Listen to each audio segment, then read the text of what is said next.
Hey hi friends, welcome to Yadnya investment academy. आप लोगों ने सुना होगा कि जियो प्लेटफॉर्म्स का आईपीओ आने वाला है। बहुत सारी न्यूज़ अभी चल रही है और खबरें ये है कि इसका जो वैल्यूएशन है वो लगभग ऑलमोस्ट $150 बिलियन तक पहुंच सकता है। मतलब अगर रुपी टर्म में हम बात करते हैं तो 12 लाख करोड़ रुपए का ये वैल्यूएशन हो सकता है। अब सोचिए, अगर रिलायंस जियो इतना बड़ा लिस्टिंग लाता है तो ये सिर्फ एक आईपीओ नहीं होगा, ये इंडिया के कैपिटल मार्केट्स का एक गेम चेंजर भी बन सकता है। तो आज के वीडियो में हम बात करेंगे कि जियो प्लेटफॉर्म्स करता क्या है, इस बड़ी वैल्यूएशन, इसको इतनी बड़ी वैल्यूएशन क्यों मिल रही है, आईपीओ कब आ सकता है और इन्वेस्टर्स के लिए इसका क्या मतलब है। तो इसको थोड़ा सा डिटेल में समझते हैं। सबसे पहले समझते हैं कि जियो प्लेटफॉर्म्स है क्या। लोग अक्सर जियो को सिर्फ एक टेलीकॉम कंपनी समझते हैं, लेकिन जियो प्लेटफॉर्म्स उससे कहीं ज्यादा बड़ा है। जियो प्लेटफॉर्म्स एक डिजिटल इकोसिस्टम है जिसमें कई वर्टिकल्स है, जैसे कि जियो टेलीकॉम, इंडिया का सबसे बड़ा मोबाइल नेटवर्क। सबसे ज्यादा अगर सब्सक्राइबर्स किसी के पास है तो वो जियो टेलीकॉम के पास है। Then Jio fibre, high speed broadband service, और इसका भी आप लोग देख रहे होंगे, मतलब the way they are expanding, ये भी काफी बड़ा इम्पैक्ट क्रिएट कर रहा है।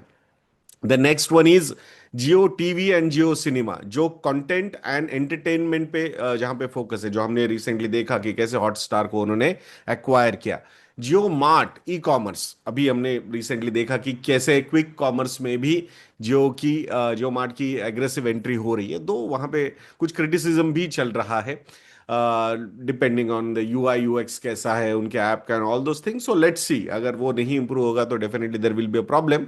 But Jio Mart is also trying to expand a lot, और अब AI enterprise solutions and cloud services में भी एक्सपांशन हो रहा है। आज ही हमने जो न्यूज आई है, जहां एआई के रिलेटेड इन्वेस्टमेंट्स हो रही है, एक 70-30 पार्टनरशिप हुई है between Jio, Reliance Jio and Meta.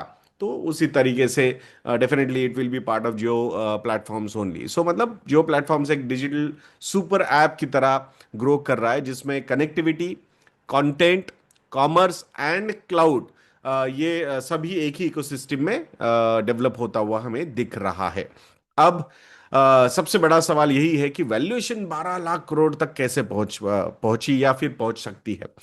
तो अगर जियो प्लेटफॉर्म्स इसी पेस से ग्रो करता रहा तो 2027 तक जियो का इक्विटी वैल्यू अराउंड $150 बिलियन तक पहुंच सकता है। ऐसे बहुत सारे प्रेडिक्शंस आ रहे हैं, जस्टिफिकेशंस भी उसके पीछे पीछे आ रहे हैं।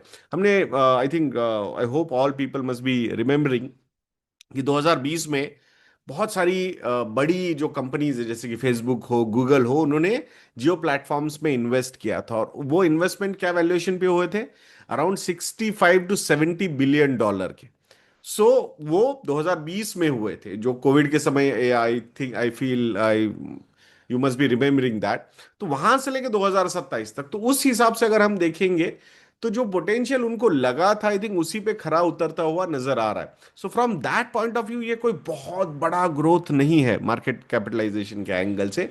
बट डेफिनेटली अमाउंट अगर हम देखते हैं, $150 बिलियन की कंपनी या 12 लाख करोड़ रुपए का मार्केट कैपिटलाइजेशन, तो ये नंबर्स काफी बड़े हैं।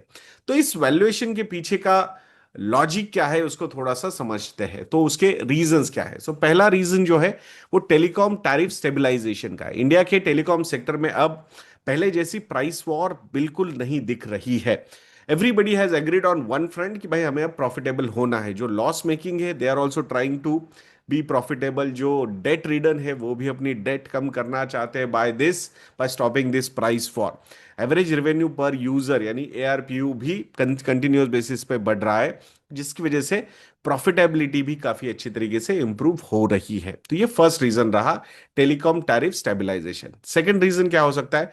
वो है 5G एक्सपांशन। जियो ने 5G रोल आउट जो है वो सबसे एग्रेसिव स्ट्रेटेजी के हिसाब से फॉलो किया है। ऑलरेडी जियो 5G नेटवर्क 95% पॉपुलेशन तक पहुंच चुका है, और अब एंटरप्राइज एंड आईओटी एप्लीकेशन से भी यहां पे रेवेन्यू बढ़ाने का मौका जियो प्लेटफॉर्म्स के पास अवेलेबल है।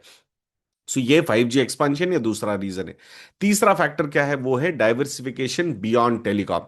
अब जियो सिर्फ कनेक्टिविटी तक सीमित नहीं है, वो digital services, content, enterprise technology, ये सब चीजों में एक्सपांड कर रहा है। एग्जांपल्स, जियो सिनेमा कंटेंट मोनेटाइजेशन कर रहा है, जियो मार्ट रिटेल इंटीग्रेशन कर रहा है, और जियो एआई टेक्नोलॉजी सॉल्यूशंस और ऑटोमेशन यहाँ पे प्रोवाइड करेगा। चौथा फैक्टर जो है वो नॉन कनेक्टिविटी बिजनेस की सबसे अच्छी ग्रोथ।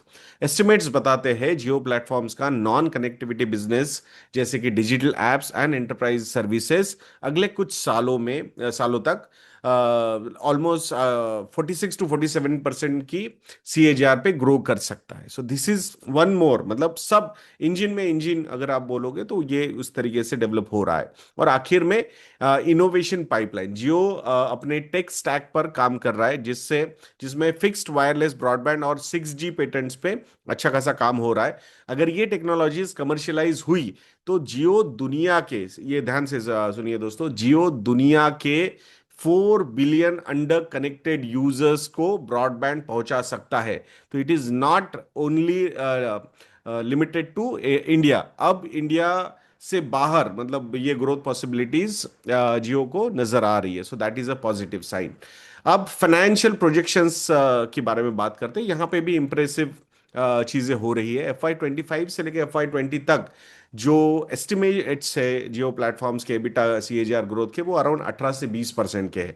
और पैड ग्रोथ के जो है वो 20 से 22% तक के CAGR के एक्सपेक्टेशन है इन नेक्स्ट 3 इयर्स टाइम। सो मतलब यहाँ पे रेवेन्यू और प्रॉफिट दोनों ही स्ट्रॉन्ग डबल डिजिट पेस में बढ़ रहे हैं। और अगर ये ट्रेंड जारी रहा तो IPO इन्वेस्टर्स के लिए मतलब काफी अच्छा ये हो सकता है, बिकॉज लिस्टिंग वगैरह जहां पे ग्रोथ प्रोजेक्शंस अच्छे हैं, वहां पे लिस्टिंग भी काफी अच्छी हो सकती है, क्योंकि लॉन्ग टर्म के लिए कंपनी के फंडामेंटल्स काफी ज्यादा मजबूत है यहाँ पे। अब थोड़ा सा ओनरशिप के बारे में बात करते हैं। सो इस वक्त जियो प्लेटफॉर्म्स का लगभग 66% स्टेक जो है वो रिलायंस इंडस्ट्रीज के पास है। इसीलिए जब IPO आएगा तो रिलायंस के जो शेयर होल्डर्स होंगे, रिलायंस इंडस्ट्रीज लिमिटेड के जो शेयर होल्डर्स होंगे, उनके लिए भी एक बहुत बड़ा वैल्यू अनलॉकिंग इवेंट बनेगा।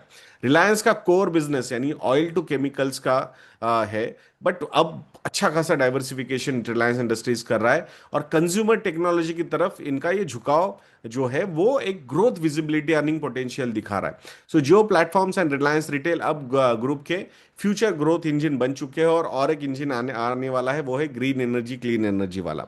सो IPO के बाद रिलायंस की वैल्यूएशन और इन्वेस्टर बेस दोनों एक्सपांड होंगे।